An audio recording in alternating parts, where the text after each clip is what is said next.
bekerja di anak syarikat sebuah syarikat yang juga terkenal dalam bidang kimia, perindustrian kimia.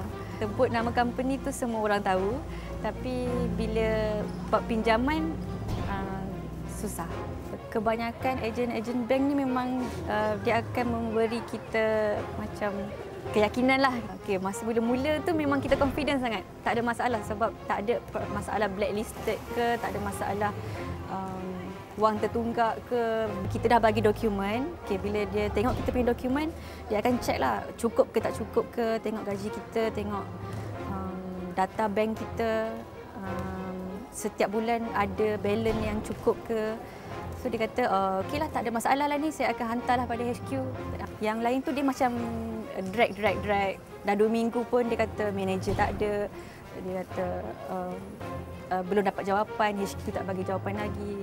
Mungkin paling kuat lah yang menolak permohonan masa buat pinjaman tu sebab tak ada credit history. Sebab kita tak ada kad kredit. Mula-mula kita ingatkan macam mungkin bank tu punya taktik sebab nak suruh kita apply kad kredit dengan dia, sebab dia kata bila kita apply kad kredit dengan dia, at least satu dia membantulah untuk approvekan kan. Kita tak ada kad kredit, kita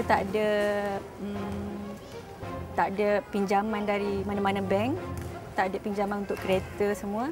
So maksudnya kita tak ada masalah lah nak bayar tiap-tiap bulan kan pinjaman tu. Nak dibandingkan dengan average rakyat Malaysia yang membuat pinjaman perumahan, saya rasa saya mampu. Tapi ramai orang lain tak tahu yang bila kita tak ada sebarang pinjaman, tak ada sebarang tanggungan dengan bank lain ataupun dengan sebarang beban, kita senang dapat pinjaman. Itu tak betul sebenarnya.